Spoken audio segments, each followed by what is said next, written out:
कौन ब्रह्मा का पिता है, कौन विष्णु की मां, शंकर का दादा कौन है, हमको दे पता। ये जानने के लिए कृपया सुनिए जगत गुरु तत्वदर्शी संत रामपाल जी महाराज के अमृत वचन सर्व पवित्र धर्मों के पवित्र शास्त्रों के आधार पर। परमात्मा क्या बताते हैं?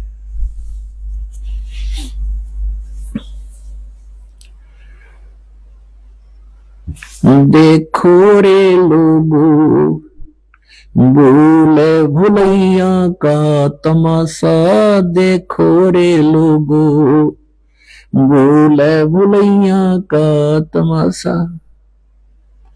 भाई जीव इतने माता रोवे, बहन रोवे 10 मासा। जीव इतने माता रोवे, बहन रोवे 10 मासा। 13 दिन तेरी तरिया रोवे, फिर करे घर बासा। देखो रे लोगो, भूले भूलैया का तमाशा, देखो रे लोगो। भाई डोडी तक तेरी तरिया का नाता, फरसे तक तेरी माता। भाई डोडी तक तेरी तरिया का नाता, फरसे तक तेरी माता। मरगट तक ये लोग नगर के, फिर हंस अकेला जाता। देखो रे लोगो, भूले भूलैया का तमाशा, देखो रे लोगो, भूले भूलैया का तमाशा। अब परमात्मा कहते हैं कि मां तो आखिरी सांस तक अपने बच्चे की मृत्यु पर वो पर्दा नहीं डाल सकती, क्योंकि उसको गर्भ से लेकर उसकी मृत्यु तक की सारी जानकारी होती है और बहुत निकट से होती है। और बहन रोवे 10 मासा, और 13 दिन तेरी तरिया रोवे, फिर करे गर्भासा। परमात्मा की अमृत ज्ञान से परिचित होने के बाद फिर ये बातें हमारी आंखें खुल गई। फिर हम प्रत्येक घटना पर ध्यान रखने लगे। एक व्यक्ति था और उसकी मृत्यु होगी युवा उम्र में। अब उसकी सारा हाहाकार मच गई, बुरा हाल हो गया। तो उसकी पहले उसकी पत्नी जब आई, वो बहुत बुरी तरह रो रही थी, हाहाकार मचा रही थी। और 15-20 दिन वो वहां जो दास्तान सर्विस करता था, वो वहां भी एक क्लर्क था, उसके ब्लड कैंसर होगी और 2 महीना के अंदर उसकी मृत्यु होगी। तो उसके अकाउंट का कराने वो आई, जब तो बुरा हाल था, रो रही थी। और 20 दिन के बाद आई तो सारा सिंदूर श्रृंगार ला रही, सारी श्रृंगार कर रही, जो अपने देवर के साथ उसका संपर्क कर दिया। तो परमात्मा कहते हैं 13 दिन तिरिया रोए, और फिर उस दिन हंसर खूब, कोई दुख नहीं उसको। 13 दिन तिरिया रोए, फिर करे गर्भासा। फिर परमात्मा कहते हैं आगे क्या होगा? अब तो तुम इस परिवार को अपना मान कर और कति यहां जचे बैठे हो, और जिस दिन यह मृत्यु हो जाएगी तो परमात्मा क्या बताते हैं, हिड़की दे दे रोएगी एक सुरता, जब तू चल लेगी अकेली, यू ना चलत रही गेली उस सांग जिसने तू अपना मान रहा है। वो कह टक्कर मार के पछाड़ खा रोएगी जब तुम अकेला जाना होगा यहाँ से। तो अकेला ना जाकर के आप परमात्मा की भक्ति करो, परमात्मा आपको ऐसे तरीके से ले जाएगा, आपको पता भी नहीं चला तुम मर गए या सत्संग में जाओ हो। आपको याद भी कोई ना होगा कि हम मर चुके हैं। और जो भक्ति नहीं करते उनको मरने से पहले ही सताना शुरू कर देते हैं यम के दूत। ऐसी भयंकर कुर्तियां दिखेंगी, किधर झांकी में गए, किधर कितने गए, वो कोई कलेजा फट जाए उसका। और परमात्मा के भक्त को स्वयं परमेश्वर आएंगे और दास के रूप में और ऐसे ले जाएंगे जैसे कोई सत्संग में जा रहे हो, और फिर वहां पहुंच जाएंगे जहां ऐसा लगेगा यहाँ समागम हो रहा है। अब क्या बताते हैं परमात्मा, इस काल के दूतों की भूल भुलैया वहां तो फूक दिया, उधर उसका अकाउंट हो रहा है। वो अपने कर्म आधार पर जैसा भी उसका संस्कार है, मनुष्य बनना है तो मनुष्य का जन्म ले लेगा, या भूत प्रेत की योनि प्राप्त करनी, या भूत बनकर धक्के खाओगा, या उसने कोई गधे कुत्ते की योनि में जाना तो वहां चला जाओगा। और पीछे से फिर उसका देखो केस सिलसिला शुरू होता है। गरीबदास साहब जी कह रहे हैं परमात्मा से प्राप्त ज्ञान के आधार से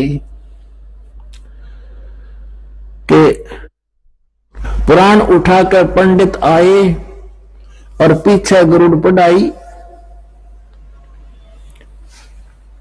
अब कहते हैं परमात्मा वो तो जाने वाला तो जा चुका है, अब गरुड़ पुराण का पाठ कराते हैं उसकी मृत्यु के उपलक्ष्य में। अब परमेश्वर कहते हैं कि तुमने गरुड़ उनको पहले सुनानी थी, गरुड़ पुराण का पाठ उसके जीते जी सुनाना था, क्योंकि गरुड़ पुराण के अंदर लिखा है कि जो व्यक्ति धर्म पुण्य नहीं करता, साधना ठीक नहीं करता, मृत्यु के उपरांत यम के दूत उसको ले जाते हैं ऊपर, उनको ऐसे स्थानों से जाता है, भयंकर तपती हुई जमीन होती है और नंगे पैर होते हैं, भूख और प्यास लगी होती है, और सामने जो पुण्यात्मा है वो भंडारा कर रहे होते हैं, उनको सब भोजन उपलब्ध है। वो कहता है यम के दूतों को मुझे भोजन करवा दे भाई, वो कहते नहीं तेरे को भोजन नहीं मिलेगा, तेरे को तो लठ देंगे, हम डंडे मिलेंगे, और चल एक बार धर्मराज के पास तेरा अकाउंट हो लेने दे, फिर संभालेंगे तुम्हें। जैसे पुलिस वाले क्या करें, एक बार रिमांड ले लेने दे, फिर देखेंगे तुम्हें। तो ये कहते हैं, उसको फिर रोता है, बुरा हाल हो जाता है, पछताता है, मुझे पता लग जाता मैं भक्ति करता, धर्म करता। अब परमात्मा कबीर जी कहते हैं, 8 दिन पाछे गए, गुरु से किया ना हेत, ई पछतावा के करया चिड़िया चुगी खेत। गुरु पुराण में लिखा है कि जो ऐसे कर्म करता है उसकी आंखें फूट जाती हैं, और जो ऐसे कर्म करता है उसका दायां हाथ कटता है, ऐसे पाप करता है उसका बायां हाथ कटता है, जो ऐसे कर्म करता है उसके पुत्र की मृत्यु होती है। परमात्मा कहते हैं वो तो मर गया, वो जालिया वहां तैयार हो रहा गद्दा बनने, और पाछे गुरु पुराण पढ़ावे। वो पहले क्यों पढ़ाया, ताकि उसको पापों से डरता, बुराई से बचता, शुभ कर्म करके अपना कल्याण करवाता। थारे सारे उल्टे काम। अब फिर क्या बताते हैं, नर से तीतु पशुआ की जय गद्दा बैल बनाई, ये 56 भोग कहाँ मन भोरे, कि कुर्डी चोरने जाई। आज मनुष्य शरीर है, आपको कितनी सुविधा भगवान ने दी है।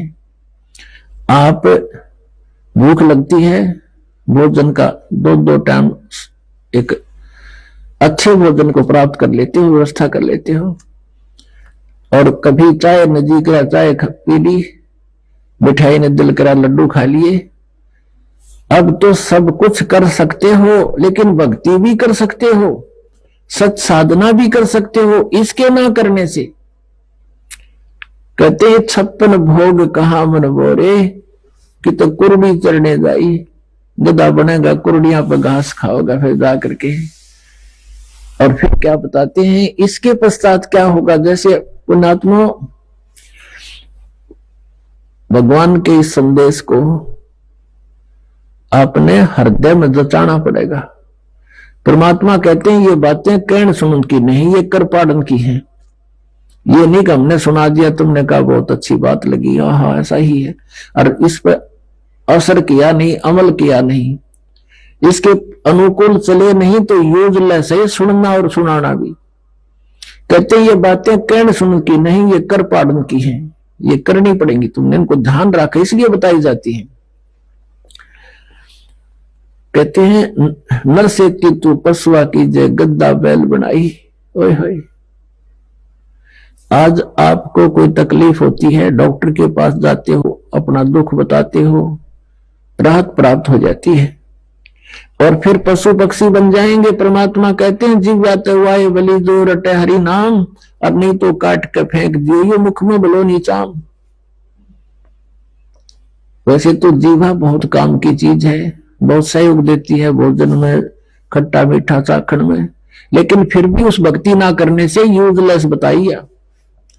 और भक्ति ना करने से फिर आज तो हम बोल सकते हैं, भगवान का गुणगान कर सकते हैं, और फिर क्या होगा, कुत्ते गधे सुअर बैल बन जाएंगे, जीवा भी होगी पर हम जुबान नहीं होगी, बोल नहीं सकते, अपने दुख को नहीं बता सकते, प्यास लगी है या भूख लगी है या कहीं पीड़ा हो रही है। अपनात्मा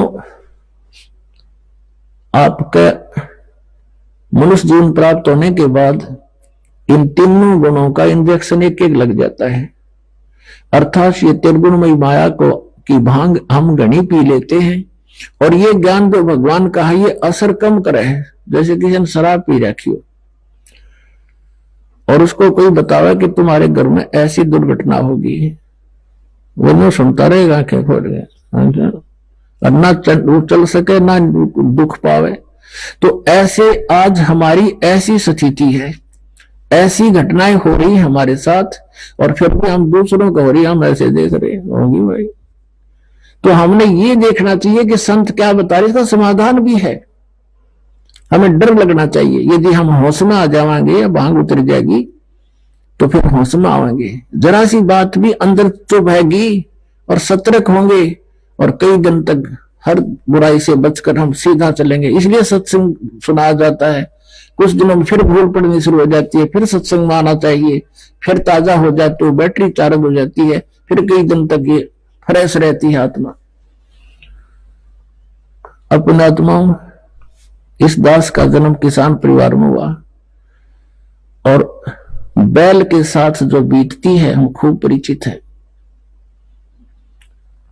सारा दिन खेतों में हल में जोता जाता है, समय पर चारा मिलता है, चाहे बीच में भूखा रहो चाहे प्यासा रहो, कति पानी नहीं मिला उसने।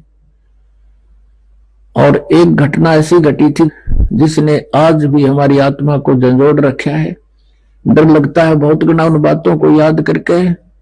एक बैल था, उसके पैर में एक 1.5 इंच लंबी कील लागी, एक सक्रिय पड़ा था, किधर गली में फेंक दिया किसी ने, और उसके कैप कट टूट गई थी ऊपर की, वो इतना लंबी कील सी हुआ करे सुबह जितनी। वो अंधेरे में सुबह सुबह खेत में ले जा रहा था, हाली उसके पैर में घुस गई, और वो था थोड़ा तेज चालन का बैल, वो जल्दी जल्दी चला तो उसके अंदर पूरी बैठ गई। अब वो पैर की लंग भी कर रहा था, चल भी रहा था। और एक धारणा होती है, देसी हिसाब किताब से ये कहा करते थे कि बैल अगर लंग करने लग जावे तो उसने रोका नहीं सारा दिन, क्योंकि उसके कोई नस पर नस चढ़ गई, रोकने से फिर वो कंडेम हो जाता। इस दृष्टिकोण से हाली ने सारा दिन काम लिया उसका, कहीं मैं इसको छोड़ दूं इसकी फिर पैर खराब हो जाए, तो वो लग कर डले पत्थर वो घुस गई अंदर नकील, थोड़ी बहुत खून खाना अंधेरे में दिखा ना। तो शाम के समय वो बैल बिल्कुल 3 टांग से आ रहा है, आते ही पड़ गया, सुबह उठा नहीं, मुंह बा लिया, ना चारा चरा, पैर सूज गया। तो पहले ऐसे ट्रीटमेंट से देसी डॉक्टर था, वैसे पशुओं का काम करता था, उसको बुलाया। अब घुटनों तो सोई चली गई, उसका सोजस सब स्वेलिंग होगी। उसने कहा कि इसका बा आ गया पैर में, बा इस कारण से सूज गया। उसका घुटने में बा गया, घुटने पे पट्टी बांधनी शुरू कर दी उस बा को खत्म करने की घटना। अब कील लाग रही खुर में पिछले पैर में, और ट्रीटमेंट हो रहा है घुटने का। अब वो बोल के नहीं बता सकता मेरे कहा पैर में कहा दर्द है। अब 1 महीने के बाद वो खुरों के बीच से पक के फूटा, वहां से मवाद निकला। जब उसको देखा जाके करी तेरा गजब भैया, ये तो खुरों में कील लगी है, इसकी वो निकलवाई एक चिमटी सी था, इतनी लंबी कील थी। उसके बाद बैल स्वस्थ हुआ। तो वो बात आज भी याद आती है। वो पहले तो प्लाटून बन रहा था, वो जो मनुष्य जीवन में था, खावा था और फुर कर दे था, और कोई बतावा था कि ऐसे हो जाएगा तेरे साथ, समझ में कती नहीं आवा थी। तो पुण्यात्माओं आज हमारे समझ में सारी आ रही है हमारी कि बिल्कुल यह शरीर छूटा ना और यह दुर्गति तैयार धरी है, कति बिल्कुल तैयार है। तो इससे डर के हम न रहना होगा। अब ये कष्ट तो इस बैल के जीवन में, और फिर क्या बताते हैं कि फिर पीछे तू खर कीजेगा कुर्डी चरने जाई, टूटी कमर पजावे चढ़े तेरा कागा मांस गिलाई। फिर तू गधा बनेगा, कमर टूट जाएगी, वजन रखने से जख्म हो जाएंगे, और उस जख्म के ऊपर बोरा रखा जाएगा डायमंड का, ईंटों का, और जख्म होगा, ऊपर से रेत गिरेगा उस जख्म पर ईंटों का, और फिर चलेगा जो ऐसे रगड़ लगती है उस ईंटों की उस जख्म के ऊपर। पुण्यात्माओं जरा सा यहाँ कोई आपके खरोंच आ जा और उस पर कपड़ा भी लाग जाना, आंखों पानी आता है।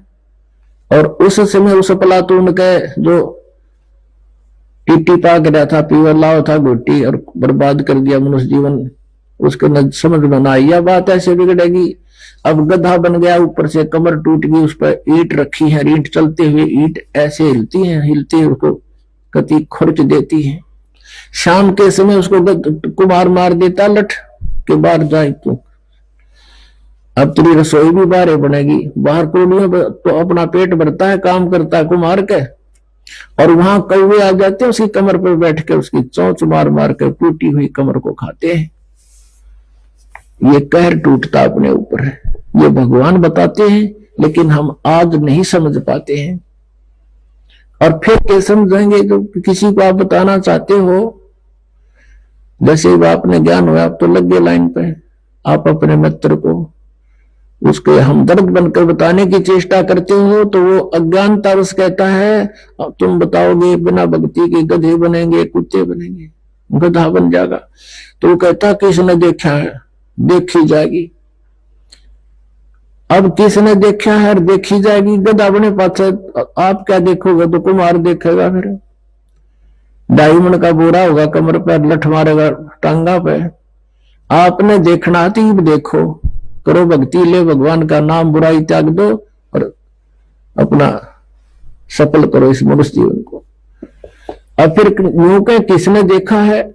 जैसे कोई अंधा जा रहा था जंगल की तरफ, भयंकर वन की तरफ, जिसमें भयंकर जानवर रहते थे, और आंखों वाला उसको कहता है कि सूरदास इधर मत जा, ये रास्ता ठीक नहीं तेरा, इस आगे वन है, उसमें भयंकर जानवर हैं, तुझे पाट डालेंगे, खा जाएंगे।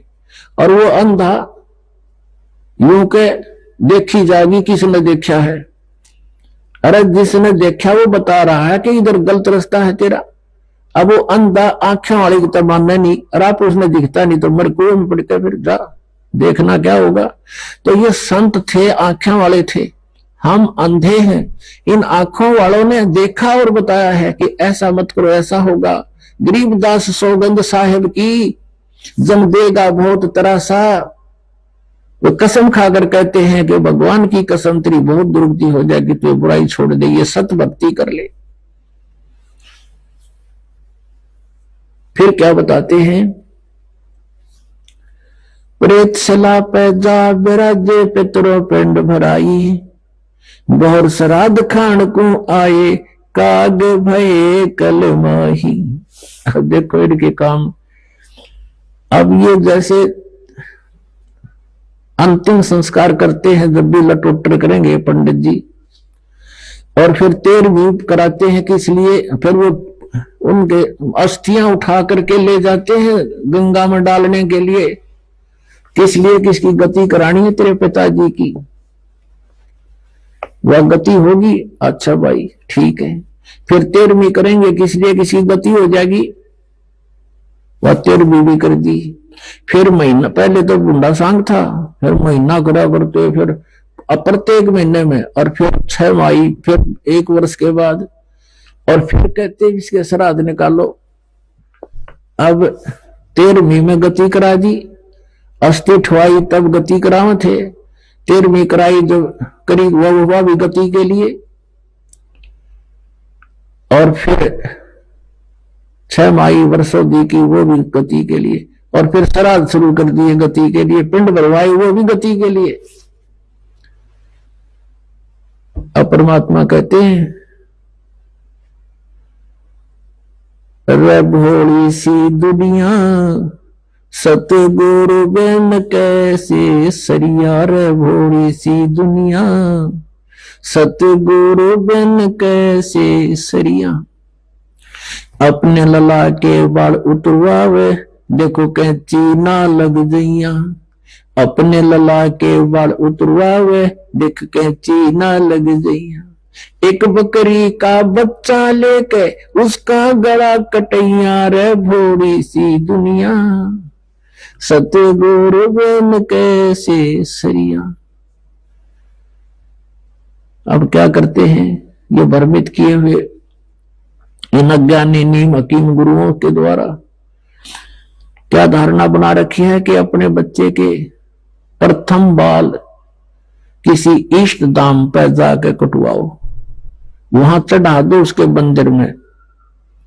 इस उद्देश्य से बुढ़िया लेकर जाती अपने पुत्र वधू और पोते को, वहां नाई बैठा होता इष्ट धाम में, बाहर 2 रुपया में बाल कटते थे, उस इष्ट धाम का नाई 5 रुपये लिया करे, और वहां कोई नहीं देखता क्यों जंगल में एकला हो सब, तो कोई भी जाता है कि ले भाई जल्दी कर, तो बुढ़िया जाती है नाई के पास के भाई नाई मेरे पोते के बाल काट दे, मैंने चढ़ाने हैं माता के मंदिर में चढ़ाने हैं।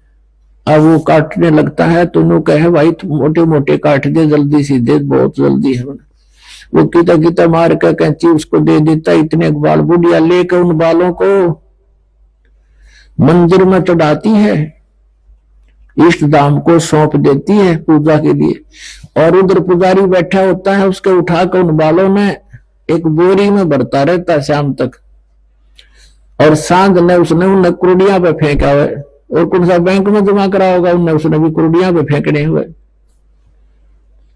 तो चढ़ा गई माता कर वो पड़े कुर्डिया पे यानी रूढ़े पे।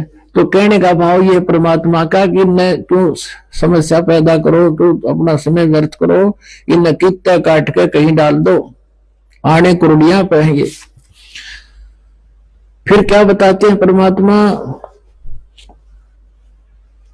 कि कच्चा पक्का भोजन बना के माता धोकने गईया, उस माता ऊपर कुत्ता मुते वो क्यों ना मर गईया, रे भोड़ी सी दुनिया सतगुरु बिन कैसे सरिया। अब हमने देखी हमारी दादी पूड़े बनाया करती, माता धोखेंगे माता धोखेंगे, वो कच्चे पाके वो तो पेरा ने कुत्ता ने खाना अंडरस्टूड होता है वैसे तो, वो बनाकर जैसा भी पूड़े चलते हैं। फिर कहा एक चबूतरा है बनाकर उस पर थोड़ी सी ईंट ला रखी होती है, इतनी मंडी ही बना रखी होती है, और कुत्ते तार खड़े रहते हैं आसपास कि बुढ़िया नीचे उतरे करा माता की सेवा। अब वो तो वहां पूड़े पाड़े चढ़ा के बुढ़िया तो नीचे कदम रखकर कुत्ते ऊपर, पहला तो माता का भोजन खावे और चलते समय उसको दार लगावे, उसका चोटी मुंह थकावे। अब परमात्मा कहते हैं जय वह माता ऐसी समर्थ थी, कुत्ते की टांग क्यों ना तोड़ दी उसने, और तुम इस तरह डरो।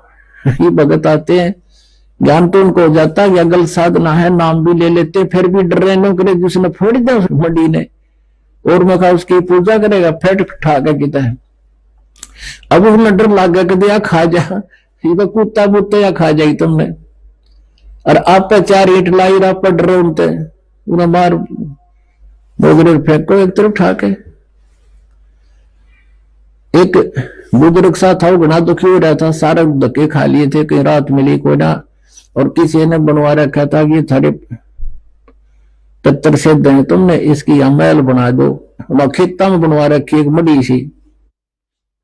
फिर उसने नाम ले लिया, तो हमने कहा भी कोई पूजा तो नहीं करनी है, मैं बोला कि मैंने खेत में बना रखी है, हमने वो पूजा करते हैं, मैं वो नहीं रखनी है। क्या उसने पाट दो, मैं पाट दे, उसने जाके वह पाड़ के फेंक दी, ईंटें झाड़ बूढ़ का अपने रख लिया एक तरफ ने। तो दुखी हो रहा था, फिर सारा मिल गया परमात्मा का। वो फिर आया तो एक और खड़ा था, वो बोला ताऊ तने वो पाड़ दी खेत वाली मुंडी, बोला पाड़ दी, बोला कुकर पाड़ी, बोला दे कर फाड़ी नो उछल दी ठा गए और फोड़ के ठा गए दर दी कि बिजली पड़ गई थी उसमें, बनने तलाई थी वो 4 ईंट। तो पुणात्मा इस प्रकार हम अज्ञानता के कारण ये डले ढो रहे थे। अब फिर क्या बताते हैं परमात्मा, कहते हैं जीवत बाप गेल लट्ठम लट्ठा ये मुए गंग पुचाइया। जीवत बाप गेल लट्ठम लट्ठा मुए गंग पुचैया, जब आवे आसज का महीना ये कौआ बाप बनैया रे भोड़ी सी दुनिया, सतगुरु बिन कैसे सरिया रे भोड़ी सी दुनिया, सतगुरु बिन कैसे सरिया। कहते हैं जब तक पिता जीवित हैं तब तक उसकी सेवा करते को ना लट्ठम लट्ठा रहे हैं कि तने उस टाइम गणा दे दिया तो दूसरे की मेर करे से और मर जा जब उसने न कोई भी गति करा कहांगे गंगा में ले जाओगे, गंगा में पहुंचाओगे। और फिर कहते हैं गंगा में कहां पहुंचाते हैं, अस्थि ठा के गंगा में बहाने जाते हैं। पुण्यात्मा एक भक्त बता रहा था,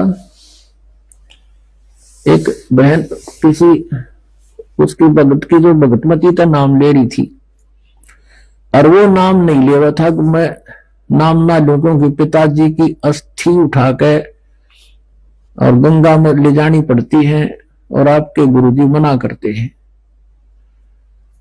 वो इसी बात पर अड़ रहा था कि ना या तो मेरा नहीं समझ में आती और तो मान लेता मैं सारी बातें।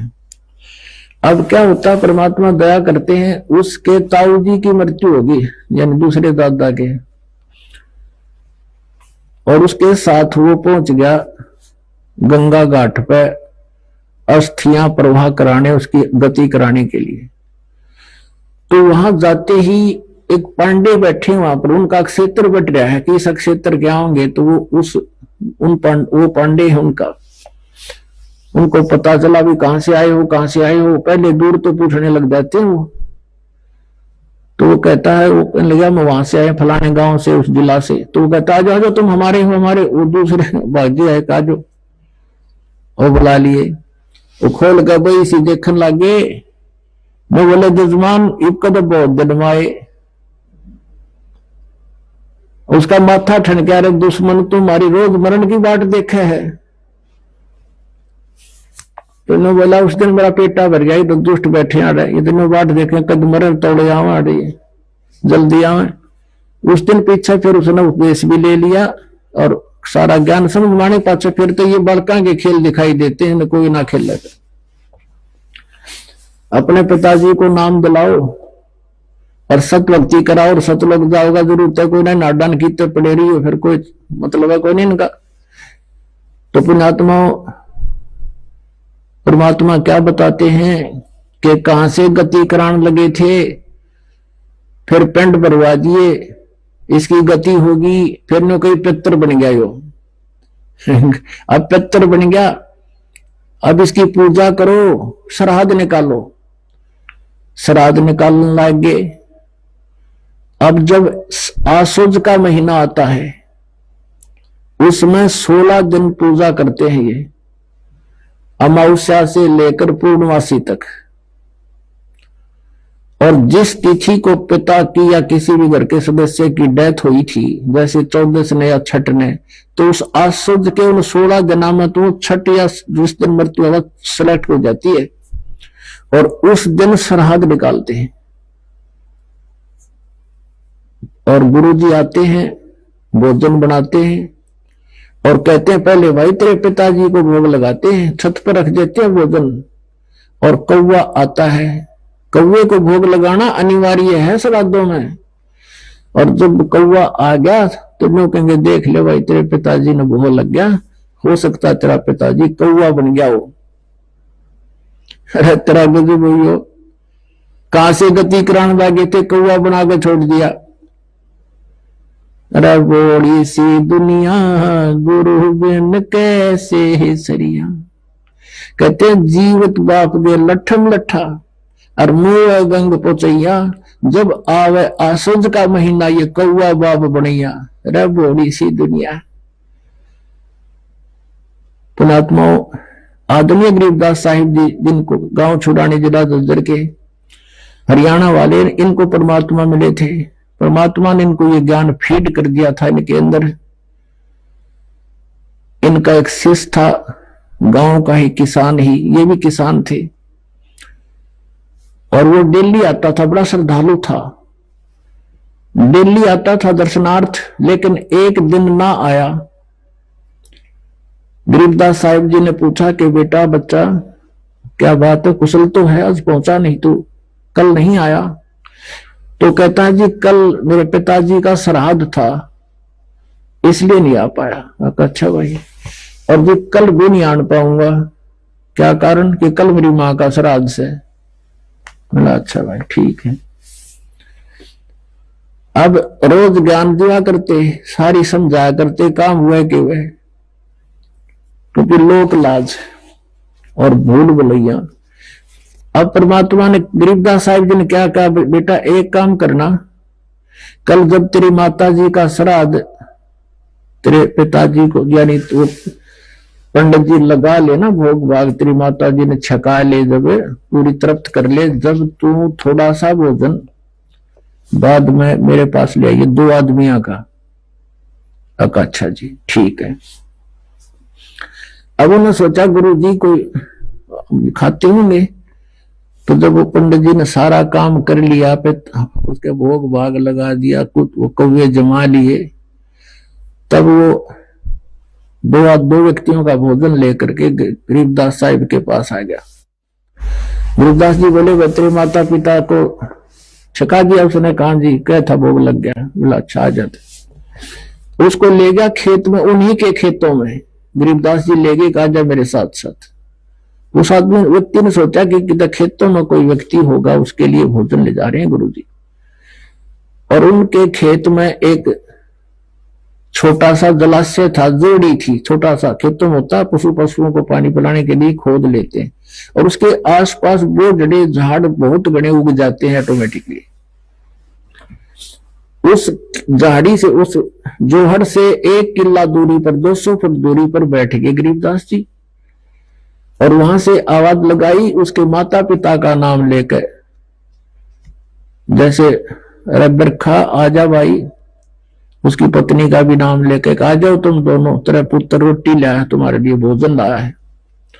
एक गिद्दड़ एक गिदड़ी भागी आई और कहा ले बेटा याद तेरी मां सरी उतरा बाबू, और दरिन का रोटी।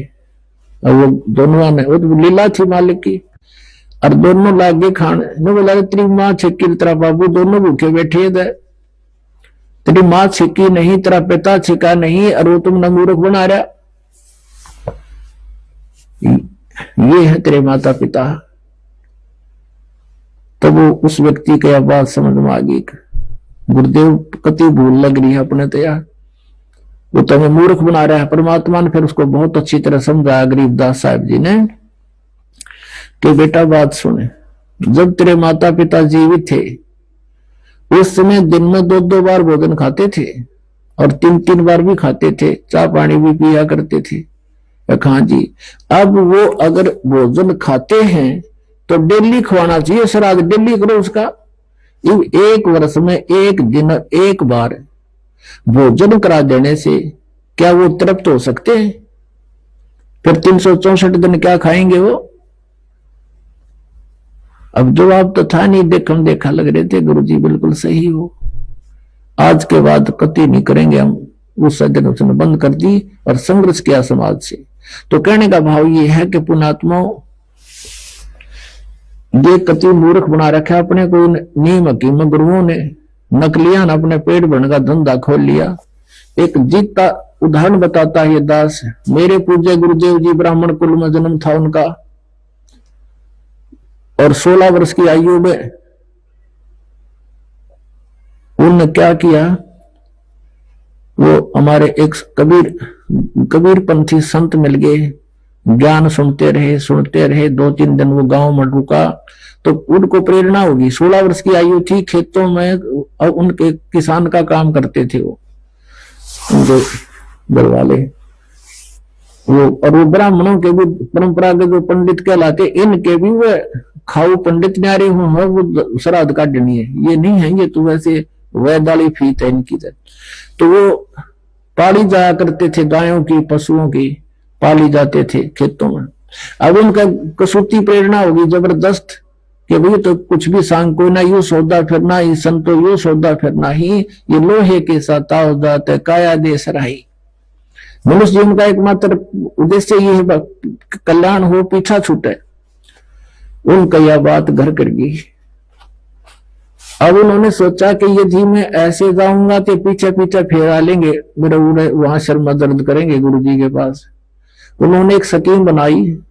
खेतों में वन था, पहले वन बहुत हुआ करते खेतों में आसपास, तो शाम के समय अन्य भी कई पाली साथ से गवाले, और गुरुदेव हमारे जो थे वो, उनका हरद्वारी नाम था बचपन का, वो जंगल में चले गए, गहरे, बहुत गहरे चले गए। अब शाम का समय हो गया, पालियों ने आवाज लगाई, वो नहीं बोले। पालियों ने सोची पता नहीं कितना लगा, वो सभी पशुओं को लेकर गांव में आ गए। गांव में आए तो घर वालों ने पूछा भाई हरद्वारी क्यों नहीं आया? उन्होंने कहा वो तो अंदर चला गया, हमने आवाज दी जी वापस नहीं आया। तो उनको चिंता बन गई कि उस समय वहां बहुत से भयंकर जानवर रहते थे कि कहीं बच्चे को हानि ना पहुंचा दी हो, नहीं तो वापस आना चाहिए था अगर फ्रेश हो गया हो तो भी। इस डर से गांव के 10-20 व्यक्ति आए। उस टाइम ऐसी थी, लॉलटेन ले रखी मंदे मंदे प्रकाश की, और स्वामी जी ने क्या सोचा, एक कोई ताजा पशु खा रखा था, कोई ऐसे ही शेर ने या किसी अन्य जंगली जानवर ने, और उसके हाड पड़े थे, कति चाट रखे थे वे, और वहां डाल दिए वो अपने कपड़े पाड़ के, और उनको उसके ऊपर के घेर दिए, कुछ दूर तक घेर दिए, डाल दिए। अब अंधेरे का टाइम देखा, ढूंढते ढूंढते ढूंढते देखा रहे, ये तो यूं पड़ा भाई, ओहो लड़का तो खा लिया किसी जानवर ने, कपड़े भी ये पड़े, अंधेरा था, करके इकट्ठे वो सारे अस्थि और कपड़े बनाकर उसकी वह पिंजरी और शमशान घाट पर पहुंचा दिया और फूक दिया, अंतिम संस्कार कर दिया। अब उसके वही शुरू हुए, वो अस्थि ठाकर फिर के डाल का गंगा में गति कराने के लिए, फिर 13वीं करी, और फिर महीने शुरू हो गए, फिर पिंड भरवाए, फिर श्राद्ध शुरू हो गए। और वो चले गए पंडित चिदानंद जी के पास, वो अपना कल्याण करवा रहे हैं, उधर से उसके पिंड भरे जा रहे हैं, उनके श्राद्ध निकाले जा रहे हैं। जब वो हो लिए 107-8 वर्ष की आयु के, वो हमारे पूज्य गुरुदेव जी, पंजाब के अंदर एक तलवंडी भाई कस्बा है, उसमें उनका आश्रम, एक मोघा के अंदर आश्रम, और एक खन्ना के अंदर आश्रम, और एक नजरगढ़ में उनका आश्रम था। दुनिया का उद्धार कर रही थी। अब इस दास ने उपदेश ले लिया था, इस दास को आदेश भी दे दिया था परमेश्वर मेरे गुरुदेव ने नाम देने का। तो उस समय उनको मालिक जाने क्या प्रेरणा हुई, वो तलवंडी भाई से चलकर अपने गांव पैंतावास, बड़ा पैंतावास दादरी के पास हरियाणा में, यहीं के रहने वाले थे, गांव में पहुंच गए। हमें पता चला कि गुरुजी आए हैं, तो दास भी वहां पहुंच गया। 2-4 भक्त मेरे साथ थे, वहां प्रणाम किया, बैठ गए। वहां उनकी एक भाभी बैठी थी, 90 वर्ष की लगभग। बातचीत चली, गांव में बड़ा अचरज हो रहा था कि हम तो इसको मृत मान रहे थे, ये तो जीवित है, सारा गांव देखना है। हमने फिर उनकी भाभी जी से पूछा कि माई, जब हमारे गुरुजी घर छोड़कर चले गए थे तो तुमने पीछे से क्या सोचा? उसने फिर सारी कहानी बताई कि ऐसे ऐसे मैंने सुना था और मैं जब आई यहां पर ब्याही तो मुझे इनके श्राद्ध निकालते पाए थे कि इनका एक भाई था, वो बेउलादा मर गया, निसंतान मर गया, और निसंतान मरा हुआ तो उसकी सेवा पूजा अच्छी ना हो ये बकाया करें, तो उसका हक तुम खा रहे हो, तुम्हें दुख दे देगा, यूं कर देगा। तो मैंने अपने हाथों से इसके 70 श्राद्ध काट रखे। और जैसे घर में कोई हानि हो जाती थी, जैसे कोई पशु दूध ना देता और या कोई वो पशु मर गया, तो हम जाते थे उस अपने गुरुजी बोरा भी ब्राह्मण होता दूसरा, उसके पास जाते थे। वो क्या कहता था कि तुम्हारा हरद्वारी पितर बन रहा है, बेउलादा मर गया, तुम उसकी 500 लत्ते चढ़ा दो, 500 कपड़े, और उसके इतने रुपये रख दो, मैं उसका कोई शांति पाठ करूंगा। मैं बोली 10 पद इसका शांति पाठ करवा रखा उन्हें। और अब लयू खागड़ इब्ताएं जीवे, वह तो मजाक करे इसके साथ। तो मैंने कहा भाई अब गीता में लिखा है कि 9वें अध्याय के 25वें श्लोक में कि भूत पूजनीय भूत बनेंगे, पितर पूजनीय पितर, और मुझे यानी मेरी पूजा करने वाले भगवान कहते हो मुझे प्राप्त होंगे। तो इब तो छोड़ दो, इस श्राद्ध सूद निकालना तेरी आख्या का प्रमाण किसे डले ढोल थे, ये तो दुनिया का उद्धार कर रहे हैं और तुम इसके श्राद्ध निकाल रहे हो, क्या झूठ नहीं है? मैं बोली भाई झूठ तैसे, पर ये के छुट्टे हैं, या तो लाग रही है। बाढ़ में जा जान बुझ साची तुझे करे झूठ तने, और ताकि संगत है प्रभु सपने में भी ना दे। अपनात्मा, क्योंकि पहले तो हमारे माता ये बुजुर्ग थे वो अशिक्षित थे, अब हम शिक्षित हो गए।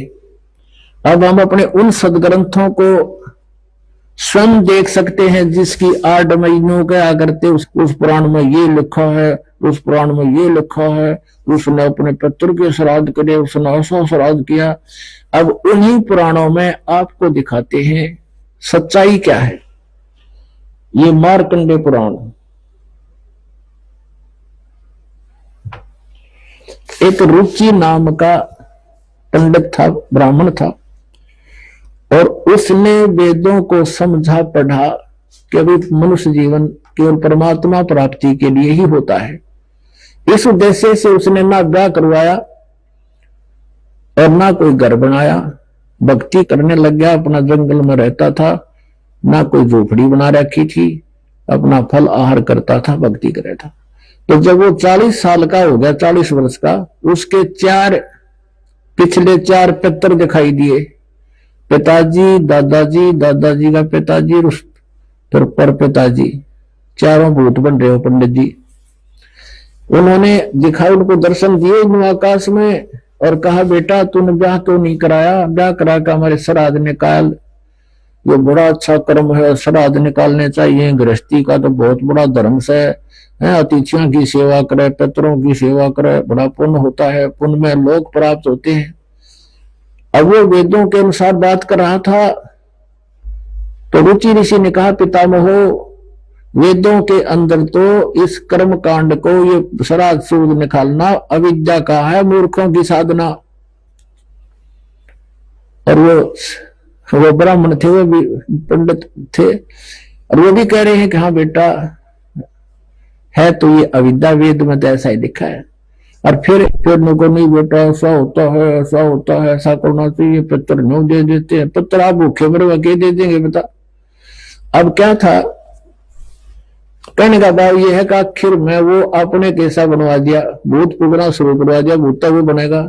अब प्रमाण दिखाता हूं, देखो ये है संक्षिप्त मार्कंडेय पुराण, सचित्र मोटा टाइप, केवल हिंदी, गीता प्रेस गोरखपुर से प्रकाशित है।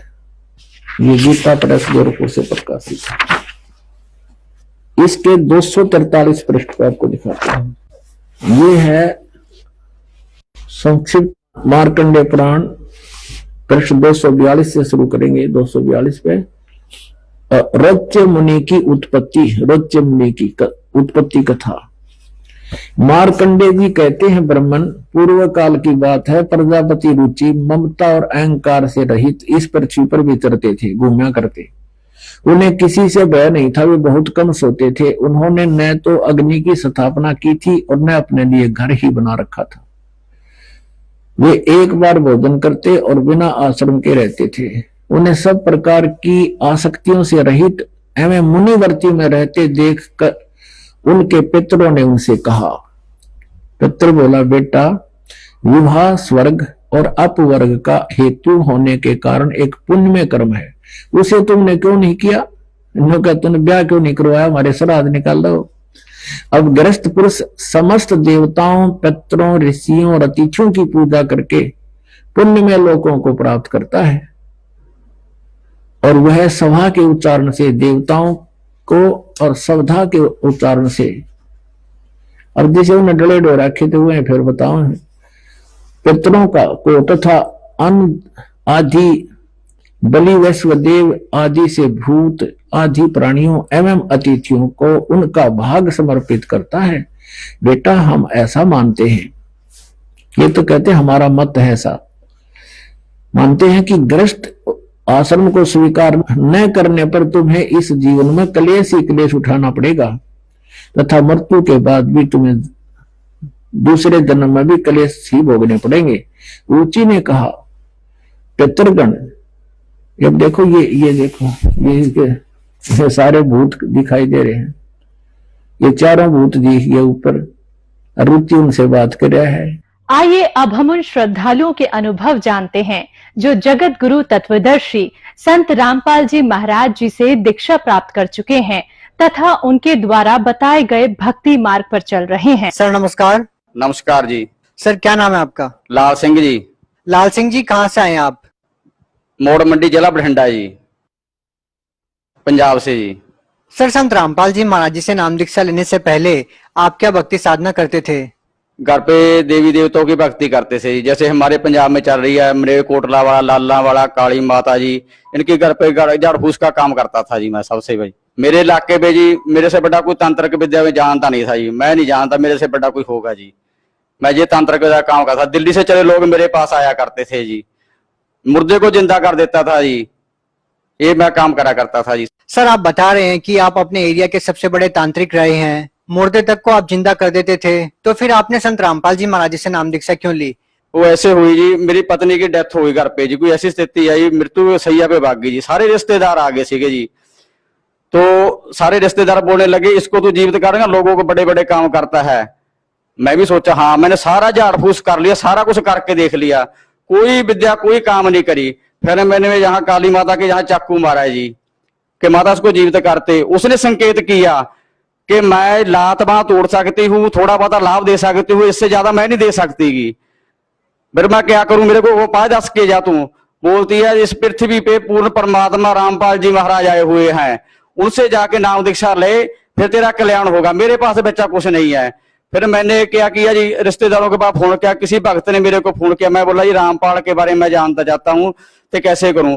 वो मेरी बहन लगती थी बठिंडा से, उसने कहा कि ऐसे करके ना ये सही हो जाएगी, तू संकल्प कर ले कि परमात्मा मैं तेरी शरण में आ जाऊंगा, ये सही हो जाएगी। मैंने उसी टाइम संपर्क किया, हे परमात्मा बंदी शोर सतगुरु रामपाल जी, मैं आपका नाम ले लूंगा, ये जिंदा हो जाए। क्यों, मेरे को पहले बता रखा था कि तेरे 2 शादियां होएगी, एक शादी पे 3 बच्चे होके ये मर जाएगी, इसकी 27 साल की उम्र हैगी, वो मेरे को याद थी जी। तो उस दिन क्या हुआ जी, मैंने सारे झाड़ फूस कर लिए, नहीं सही हुआ है। फिर मैंने परमात्मा अगे अरदास, बंदी छोड़, मैं नाम ले लूंगा, इसको जीवित कर दे। उसमें बड़ी ही चहलाहट आई जी, हिलचल हुई जी, फिर सेट हुई। फिर मैं अस्पताल में लेके गया जी, उसको बड़ा दिन एडमिट रखा। वहां डॉक्टरों ने भी लिखा के ले लिया था कि ये तो मुर्दा है, आप साइन कर दो इस पे। मैंने साइन कर दिए, मुर्दा है। बोला परमात्मा आगे अरदास लगा, मैंने बोला परमात्मा आगे तो मैंने लगा ली है। तो उसके बाद ही वहां से सेट हुई, फिर मैं परमात्मा का नाम लेके आया जी। परमात्मा किसका? संत रामपाल जी महाराज का नाम लेके आया मैं बरवाला में जाके जी, 2012 में नाम लिया मैंने जी। सर, आपने बताया कि जब आपने काली माता के नाम पर अपने हाथ पे चाकू मारा और आपने कहा कि इसको जीवित कीजिए या फिर मेरे को रास्ता बताइए, और फिर काली माता ने रास्ता बताया कि संत रामपाल जी महाराज जी से नाम दीक्षा ले लो। इससे पहले आपको काली माता ने रास्ता क्यों नहीं बताया? ਉਹਨਾਂ ਨੇ ਉਹ ਕਹਿੰਦੇ ਸਾਡੇ ਕੋਲ ਕੋਈ ਰਾਸਤਾ ਨਹੀਂ ਜੀ, ਅਸੀਂ ਥੋੜਾ ਬਹੁਤਾ ਲਾਭ ਦੇ ਸਕਦੇ ਆ ਤੈਨੂੰ, ਕੋਈ ਸੱਟੇ ਦਾ ਨੰਬਰ ਦੇ ਸਕਦੇ, ਉਹ ਵੀ ਮੇਰੇ ਕੋਲ ਆਉਂਦੇ ਸੀ, ਹੋਰ ਲਾਭ ਦੇ ਲੋਕ ਠੀਕ ਹੋ ਜਾਂਦੇ ਸੀ। ਇਹਦੀ ਹੁਣ ਉਮਰ ਹੈ ਹੀ ਨਹੀਂ ਗੀ, ਇਹਦੀ ਉਮਰ ਦਾ ਭਲਾ ਸੰਤ ਰਾਮਪਾਲ ਵਧਾ ਸਕਦਾ, ਉਹਦੇ ਜਾ ਕੇ ਚਰਨ ਫੜ ਲਾ, ਤੂੰ ਸਾਡਾ ਖਹਿੜਾ ਛੱਡ ਦਿਓ ਤੂੰ। लेकिन आपकी इन बातों पर विश्वास कौन करेगा? ਉਹ ਐਸੇ ਕਰਿਆ ਜੀ, ਮੇਰੇ ਸਾਹਮਣੇ ਚਮਤਕਾਰ ਹੋਇਆ ਜੀ ਉਸਦੇ, ਉਹ ਸਾਰੇ ਕਦੇ ਮੁਰਦੇ ਥੱਲੇ नहीं, आप अकेले थे क्या वहां पे? ਸਾਰਾ ਪਰਿਵਾਰ ਥਾ, ਮੇਰੇ ਸਾਰੇ ਰਿਸ਼ਤੇਦਾਰ, ਮੇਰੇ ਸੱਸ ਸਹੁਰੇ ਸਾਰੇ ਆ ਗਏ ਸੀ, ਮੰਜੇ ਤੇ ਪਾ ਰੱਖੀ ਸੀ, ਚੱਟਾ ਕੱਪੜਾ ਪਾ ਰੱਖਿਆ ਸੀ। ਤੁਸੀਂ ਪਿੰਡ 'ਚ ਜਾ ਕੇ ਮੇਰੇ ਪੁੱਛ ਸਕਦੇ, ਮੌੜ ਮੰਡੀ ਨਵੀਂ ਬਸਤੀ ਪੀਰਖਾਨੇ ਕੋਲੇ ਮੇਰਾ ਘਰ ਆ, ਲਾਲ ਸਿੰਘ ਮਿਸਤਰੀ ਆ ਮੈਂ ਜੀ। तो क्या सभी आज भी उस घटना को जानते हैं? ਸਾਰੇ ਜਾਣਦੇ ਆ। ਉਸ ਤੋਂ ਬਾਅਦ ਜੀ ਜਦੋਂ ਮੈਂ ਸੰਕਲਪ ਕਰਿਆ ਪਰਮਾਤਮਾ ਮੈਂ ਨਾਮ ਲੈ ਲੂੰਗਾ, ਕਿਤੇ ਵੀ ਬੁਰਾ ਵਾਲਾ ਹੋਵੇ ਮੈਂ ਆ ਕੇ ਭਾਲ ਲੂੰਗਾ। ਉਸ ਤੋਂ ਬਾਅਦ ਫਿਰ ਮੈਂ ਜੀ ਇੱਕ ਭਗਤ ਨਾਲ ਗੱਲ ਕਰੀ ਜੀ, ਜਿਹੜੇ ਰਾਮਪਾਲ ਦੇ ਨਾਮ ਲੈ ਰੱਖਿਆ ਸੀ। ਉਹਨਾਂ ਨੇ ਕਿਹਾ ਵੀ ਇਸ ਤਰ੍ਹਾਂ ਐ ਕਰਕੇ ਤੁਸੀਂ ਇੱਥੋਂ ਜਾ ਕੇ ਇਸ ਤਰ੍ਹਾਂ ਤੁਹਾਨੂੰ ਨਾਲ ਲੈ ਜਾਗੇ, ਨਾਮ ਦਵਾ ਲਿਆਵਾਂਗੇ।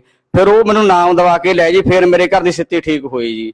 ਤੇ ਉਹਦੀ ਉਮਰ ਦੱਸ ਰੱਖੀ ਸੀ ਤੰਤਰਕਾਂ ਨੇ ਵੀ ਇਹ 3 ਸਾਲ 3 ਬੱਚਿਆਂ ਨੂੰ ਦੇ ਕੇ 27 ਸਾਲ ਦੀ ਮਰੂਗੀ। ਅੱਜ 35 ਸਾਲ ਤੋਂ ਉੱਤੇ ਉਮਰ ਹੋ ਰਹੀ ਹੈ ਜੀ, ਉਹ ਜੀवित है जी। क्या आपने पहले कभी किसी साधु संत से नाम दीक्षा ले रखी थी? सर मैं आपको एक और बताना चाहूंगा कि मैंने एक ऐसे व्यक्ति से नाम ले रखा था, उसने नाम ले रखा था, उसने मेरे को मंत्र दिए। उसने रामपाल जी महाराज की भगत चरा के ना, मंत्र चरा के उसने मेरे को 8 साल तक गुमराह करके रखा। मैंने उसको कहा, जिसने मैं इसको गुरु बना रखा था, कि आप तो इतना कुछ जानते हो, अब इसको सही करो ना, अब ठीक करो इसको।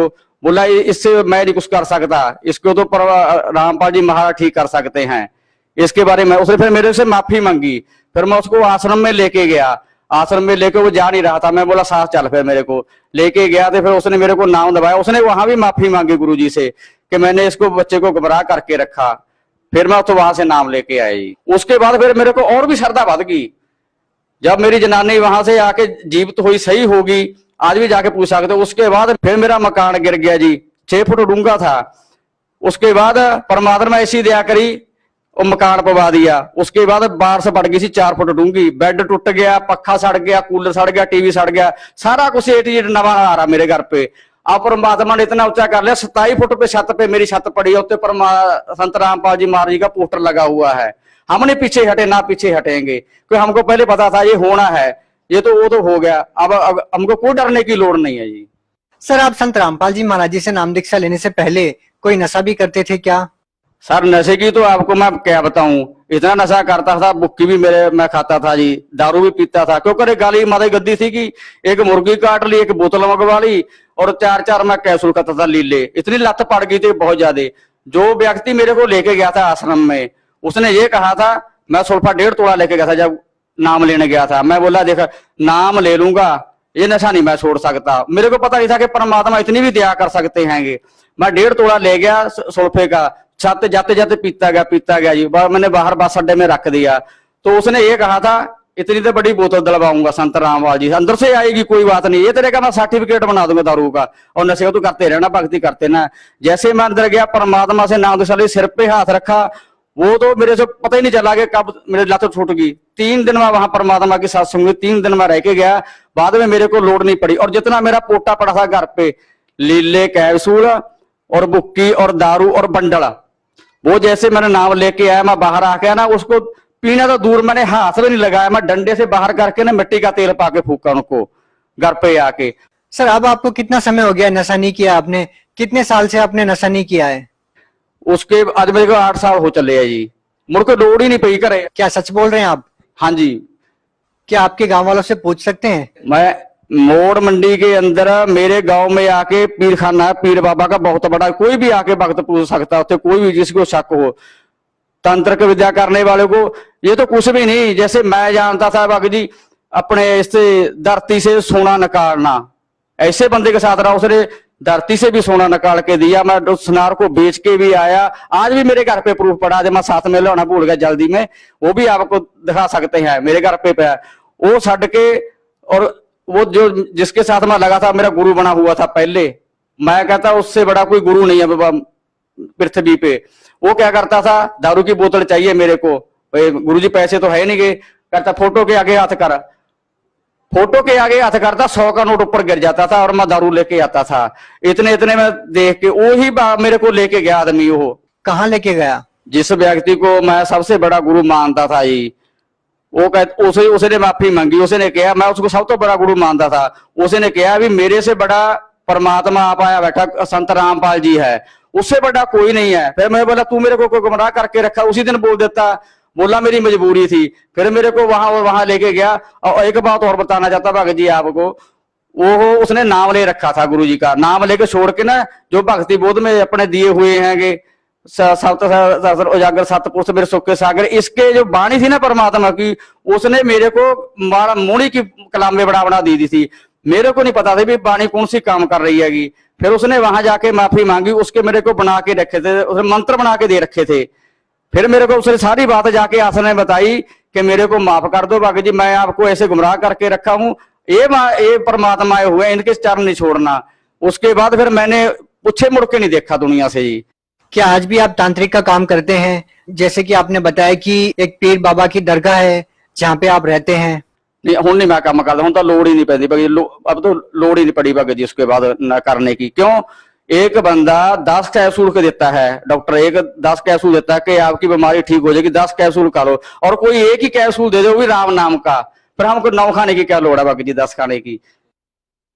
क्या आज आप पूर्ण रूप से स्वस्थ हैं? क्या आपका परिवार आज पूरी तरीके से ठीक है? जब से मैंने संत रामपाल जी से दीक्षा ली है ना, मेरा सारा कुछ सेट हो रहा है जी, घर भी बन गया, सब कुछ बन गया, अब भी सब कुछ सही चल रहा है जी।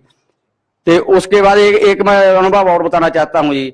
मेरी लड़की है जी 22 साल की, तो वो बीमार होगी जी। मेरे घर पे सिर्फ 1000 रुपये पड़े थे जी, 400 तो डॉक्टरों ने ले लिया जी, तो 600 रुपया बाकी रह गया जी। फिर मैंने संत रामपाल जी से अरदास करी, भक्तों ने कहा कि अरदास लगा गुरु जी से। डॉक्टर बोला चंडीगढ़ ले जा। मैं बोला मेरे पास तो 1000 रुपये, मैं चंडीगढ़ कहाँ से ले जाऊंगा इसको। तो अरदास लगाई कि ऐसे ऐसे करके जी, ऐसे ये बात है जी। तो मैं बोला भगत जी अगर मेरी लड़की मर गई ना तो उसको मैं यहाँ जला नहीं सकता, मेरी औकात नहीं कि हमारे रामबाग में 2200 रुपए की पर्ची काटते हैं, मैं गरीब कहाँ से दूंगा, और संस्कार भी आप यहीं कर देना, मैं आश्रम में लेके आ रहा हूँ। तो उन्होंने कहा बेटा तू घबरा नहीं भगत जी, गुरुजी से अरदास लगाते हैं संत रामपाल जी से, वो तेरे को अरदास बताएंगे, फिर उसके बाद बात करेंगे। संत रामपाल जी महाराज ने कहा कि परमात्मा में विश्वास रखो, भक्ति करो, ये सेट हो जाएगी, ठीक हो जाएगी। उसके बाद एक गोली की लोड़ में नहीं पड़ी भगत जी। सर भगत समाज को आप क्या संदेश देना चाहेंगे? मैं भगत समाज को ये संदेश देना चाहता हूँ भगत जी, सर जी, कि ये तंत्र विद्या में एक चक्कर में ना पड़े। जैसे जेड़ा मेरा गुरु बनाया हुआ, मेरा गुरु बना रखा था, मैं बोला उससे बड़ा और मेरे से बड़ा कोई गुरु नहीं था। इसमें कुछ नहीं रखा, मैंने सारे खेड़ के देख लिए है, सारे करके देख लिए है, इसमें कुछ नहीं रखा है। इसमें जो ये काम करते हैं ना झाड़ फूस का, सियाणियां दा, पंजाबी में सियाणा जो बड़े बड़े बाबे बने फिरदे है, कुछ भी नहीं ये परमात्मा की शरण चाहे संत रामपाल की शरण में जाओ, जो थोड़े नहीं काम बनते ना वो भी बनणगे थोड़े। उतो जाके मैं गया पर शरण च गया संत रामपाल जी, उथे उन्हें भी माफी मंगी ते मैं भी माफी मंगी। हे परमात्मा मैं दुनिया नहीं लुटूंगा, जो कुछ कर रहे हैं ना असी ये आपदे बच्चों वास्ते कोड़ इकट्ठा कर रहे हैं, ये समझ लो, ये सारा पाप कमा रहे हैं। हुण संत रामपाल जी को जाओ, वो तो नाम दीक्षा लो तो आपदा कल्याण करो, जिन्हें बच्चे चाहिए नेगे। नहीं ये पता नहीं काल दे जाल च फसे हुए हैं, काल कुड़े च पुट मार ले, बस रोण तो बिना होर तुहाडे कोले कुछ नहीं रह जांदा। जिन्ने भी तांत्रिक दा काम करदे नेगे सारिआं नूं मैं हत्थ जोड़ के प्रार्थना करदा है भी इस काम नूं छड्ड दिओ। बहुत बहुत धन्यवाद। सत श्री